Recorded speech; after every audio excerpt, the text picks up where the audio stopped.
Hello, everyone, and welcome to the March version of Mother Mary Messages for the month. Today is the 30th of March of 2022. My name is Samarah Grace Daniels, if you want to be official, and I've been doing this for quite some time. And it's just such a joy to be with you and to share the messages from Mother Mary.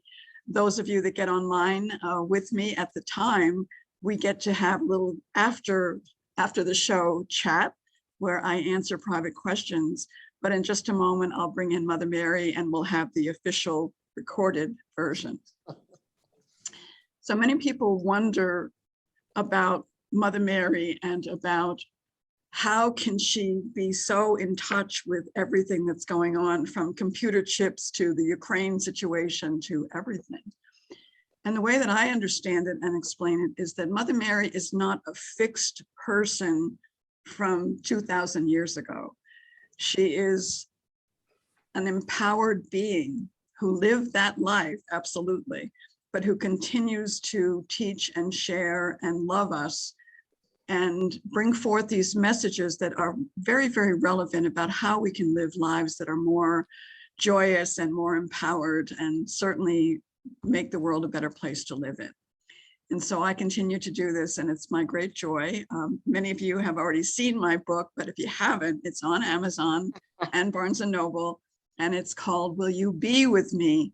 Mother Mary's Extraordinary Invitation. And it was my gift back to everybody for the 20-some years I've been with Mother Mary. You can also reach me on my website, www.samarahgrace.com. I do private sessions, I do traveling. I will be in Florida in early May, doing some sessions and book signings, and I come wherever I'm called. So if you need me to come to your community, just get in touch. Okay, so take just a moment and take a breath. If you're here now, great. If you're watching it at some other point in time, just take a breath and see if you can allow yourself to feel the wisdom and love that Mother Mary brings.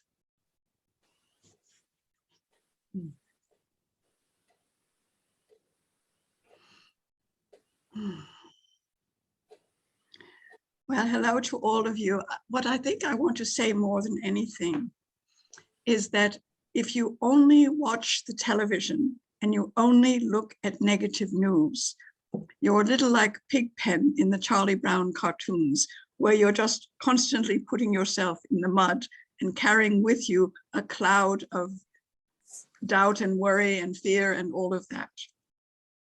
It's not useful. And so what I want to say to you is certainly, if you need to see what's going on, give yourself 2 minutes and look at what's going on, turn it off. And now take that other 98% of your energy, because you just took 2 minutes or 2%, and say, what is the world I choose to embody and bring forth in all that I do, all that I say, everywhere that I go. For some people, they can take just 5 or 10 minutes and envision children playing, old people laughing, people who have plenty of food to eat, roofs over their heads, helping each other, being kind to each other, being compassionate, seeing the exchange of goods and services in a just way. There's nothing wrong with having lots of money. That's fabulous. But if you hoard it, if you keep it all to yourself and never think of anyone else, then you're like, sort of like Scrooge or something, and really you don't have a happy life. So the idea is to recognize, first, go up, go up and get your information and your energy from source. Some call it God, some call it Buddha, some call it, angelic light, whatever works for you, right? But go up. Feel that crown chakra opening up and receiving the most beautiful, pure love, which is what you're made of and what you're meant to bring. So let it pour in, let it fill your body, let it fill your heart, let your mind, your inner mind and your third eye remember and see scenes of beauty, scenes of love, scenes of all the good things that you want, right? But now the next part is, it's not about only doing that. The next part is let it come down through your feet and let yourself feel, even if you're sitting in a room, like you have bare feet on the most fertile earth that you've ever walked on, right? Just beautiful, beautiful dirt, wherever that might be, or moss or leaves or something soft and gentle. And feel the light of God or heaven or source communing and communicating through you with Gaia, Pachamama, however you like to think of the wisdom and energy of the purity of Earth. Because Earth is also a being, if you will. Actually, it's many beings, but think of that. And so now what you've done is you've established the vertical light all the way from heaven, all the way through you and into the earth. And your chakras are all beaming with the light, and you're feeling strong and connected and all of that. Now, what you do is you take your horizontal, your arms, and say a prayer or send Reiki, whatever is your form of giving back. And so what I like my people to do is take a few minutes and send prayer, love, Reiki to the vision you just had, the vision of people being happy and smiling and being kind to each other. And then when you're sort of really connected in that way and you've done that, I just like to end the prayer by saying, and so it is, and so it is. And so now what you've done is you've, in a way, become like a lightning rod in which you have created this powerful beam of light coming from source, coming into you and through you and being grounded. And then you're choosing to send that out. So everywhere that you go, you become, someone was saying, one of Mary's angels. I like that a lot, but you can call it anything you like. And so what happens is, rather than taking in the negative energy that's currently being shown in lots of places, you become a force of positive energy. Wherever you walk, whoever you talk to, wherever you go, whoever you smile at. So the negative cannot last with enough of a blast of the positive. And so that's really sort of the secret weapon, if you will, in changing the dynamics that are going on. And that is one of the most powerful prayers that you can do, is to just be the light that you are, and then send the light and the love that are already, with you and in you into the world. And so that's really sort of the most helpful thing I could say about that.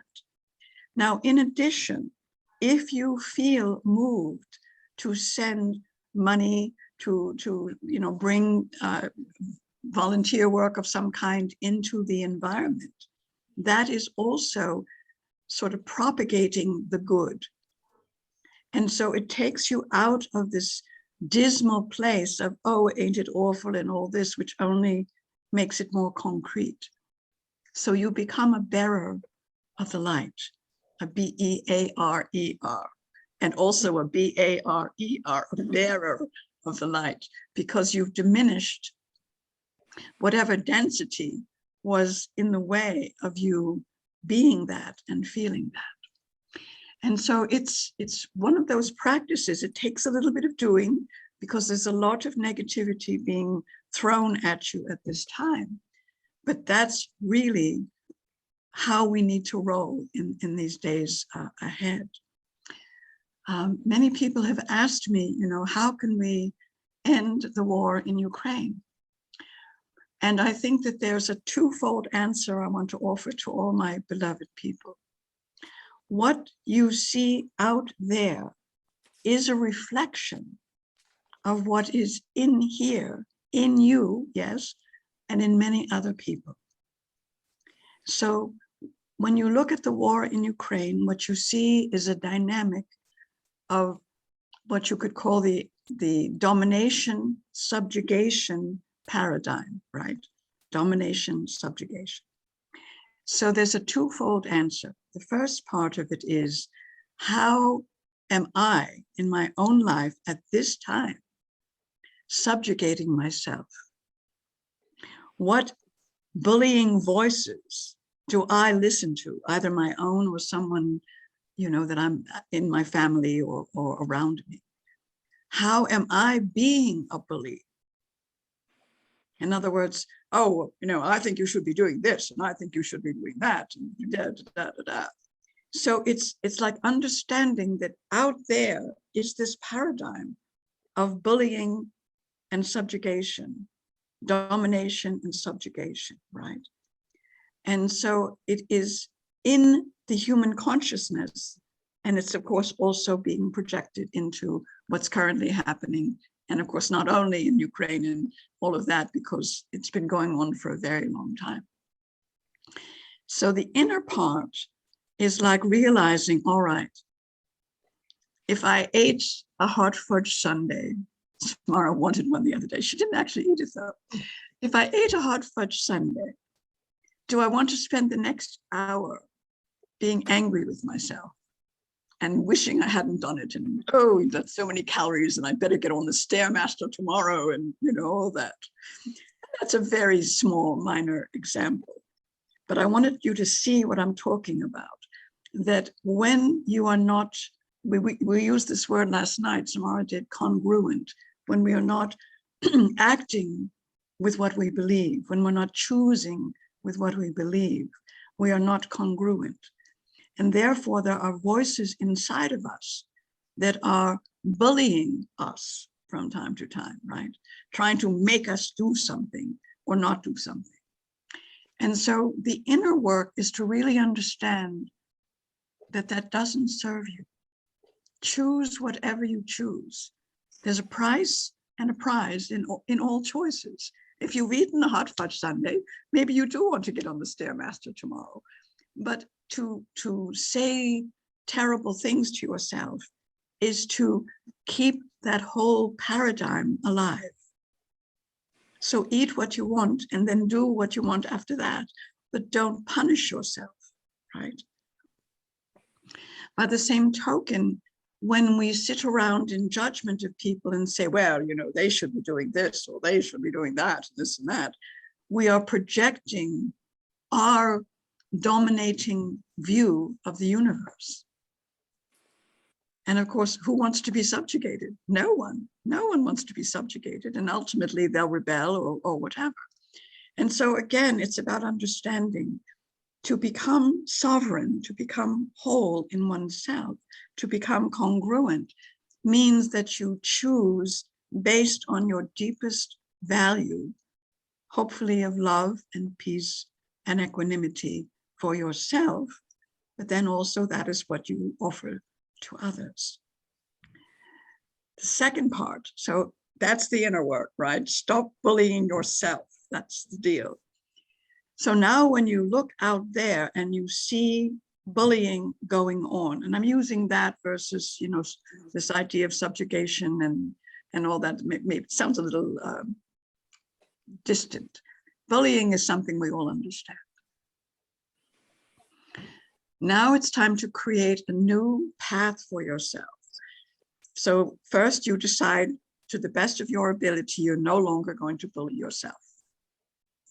Then you start to watch how you bully others, even if it's intellectually, by saying, oh, well, you know, they should be doing this and they should be doing that. And when you catch yourself, again, it's not about, again, being angry with yourself. It's realizing, wow, this is an entrenched pattern in our society to separate people into who's better than whom in all kinds of ways, whether it's social or religious or economic, etc., right?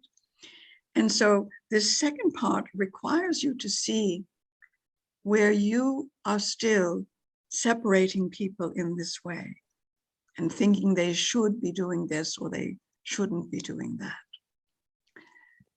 And so here comes, I guess I'm giving you a teaching tonight. Here comes the third thing that you do. You start to couch it in this understanding of looking at them as if you were directing a movie, right? And you're watching some form of bullying going on, right? So it's like a movie and you're the director. And again, it has to do with how you use your heart and your mind. So you're seeing this bullying going on TV or something like that. Now you say, that's not the movie that I want to watch. And you imagine a different response going on between the parties.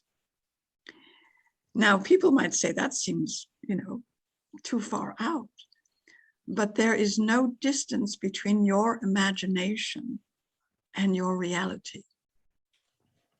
So if you simply begin to see bullying going on out there and say, in your own director's heart and mind, stop, cut, right? Cut the scene. And then you can close your eyes, as long as you're safe, not driving, and see, what I'd like to do is see the father not punishing the little boy for spilling his milk or, whatever it was. And in my mind's eye, I erase what I just saw and I see the father saying, it's all right, honey. Let's just go get some towels and clean that up. You were doing your best.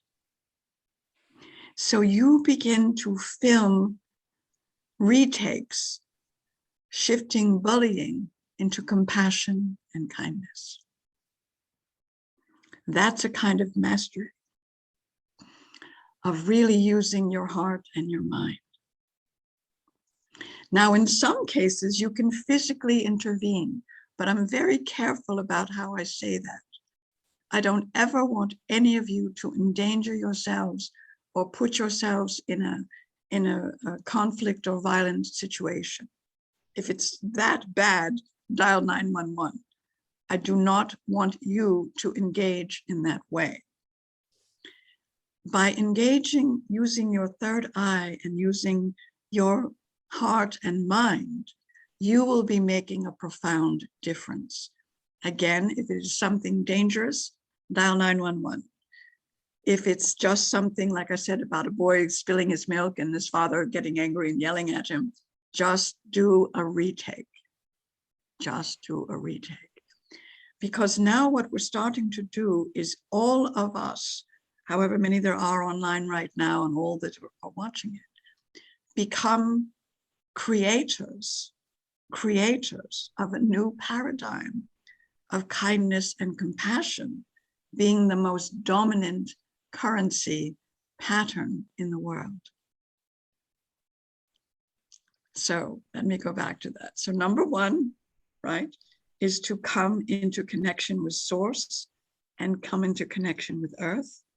Secondly, to send out love and vibrations of kindness and compassion through using Reiki or any other prayer or energy means that work for you.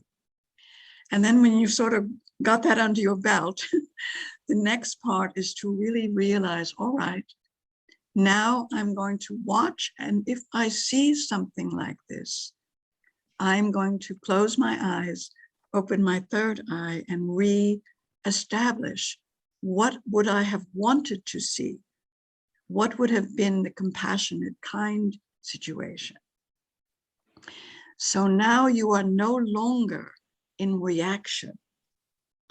When someone is doing something bullying and you react with anger and upset and all of that, what you're doing is adding fuel to something you don't want to add fuel to. That's why I'm saying if it's something dangerous or someone's in peril, dial 911. But if it's something that you feel you can just close your eyes and imagine what would have happened if this person had been kind instead of angry or dominant. What you'll find is that your experience in the world will improve tenfold because you will be in your little bubble of happiness, and you will be seeing how your mind can construct happiness out there. And so you're no longer sort of pulled down, into the muck and the mire of, a lot of what's going on right now. So that's sort of my teaching for today about how to move with this. The other thing that I think is helpful, if you need some more homework, Samarah is so funny. She's always like, more? Mother Mary, you want me to do more? It's like, once she gets into it, she likes it. But the next part of what you can do is, you all have these wonderful Twitter, Facebook, all these kinds of things.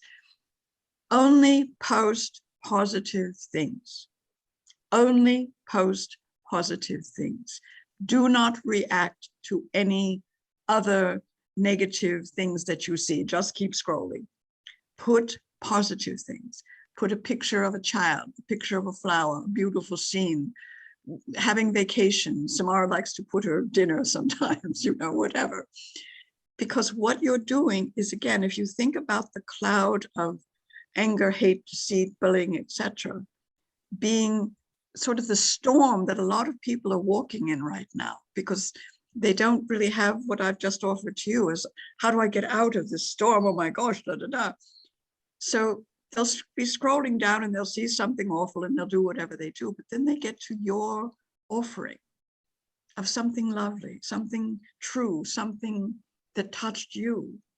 And for just a moment anyway, it's like the sun breaks through the clouds and they have that moment of realizing it's not all bad. So that can be one additional way for you to give back into the world these beautiful moments of love and of compassion and of beauty. And,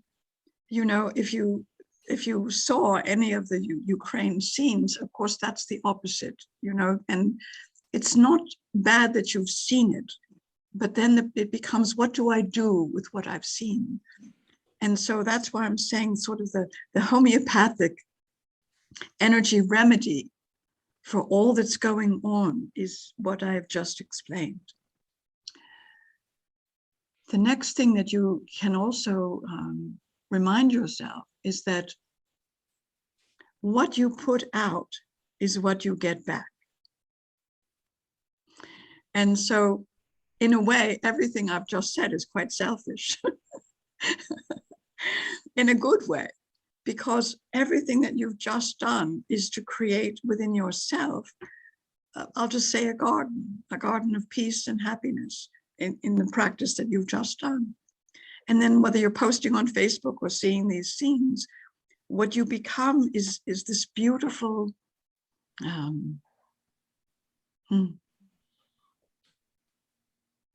blossom.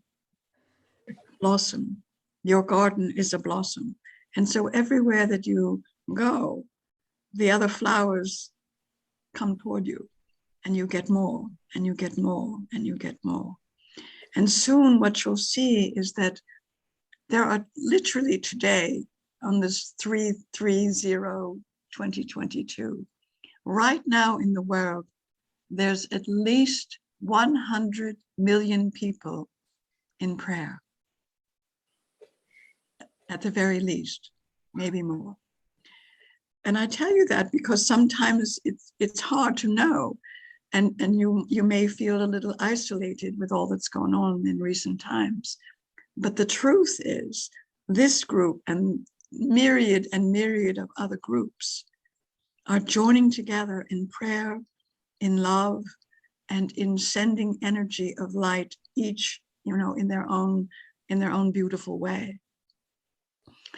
And so it's good to know about these groups and to join those that resonate with you, so you don't feel alone in the practice of sending love. And that can be just beautiful. So, yes, it's almost a half an hour. I talk a lot.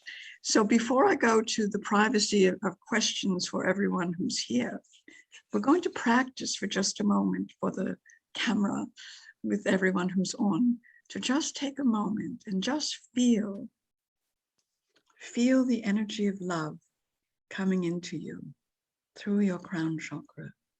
Feel the energy of love that's always there for you, coming into you. Feel it going through your beautiful head, your eyes, your nose, your mouth, your throat, down your torso, down your arms, down your legs. And now your whole body is vibrating with this beautiful, beautiful energy of love that is always, always here for you. And so just feel it now going into Mother Earth.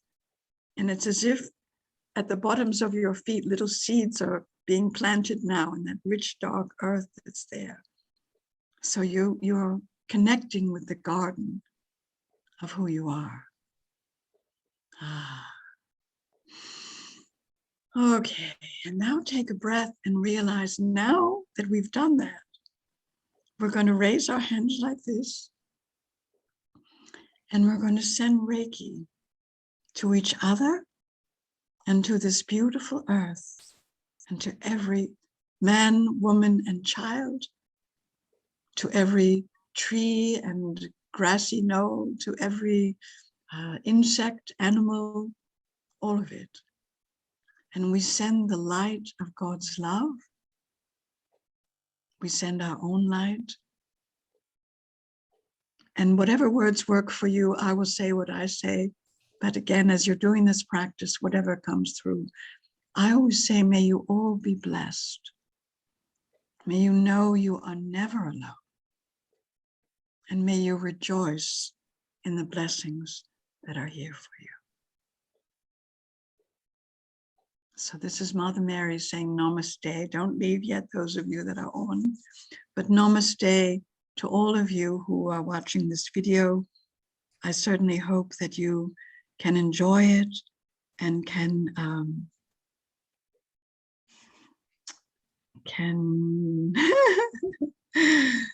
I don't know, where is it going? Where is it going? Anyway, oh, here's recording. We're on a new computer. We're on all right, stopping the recording. Okay.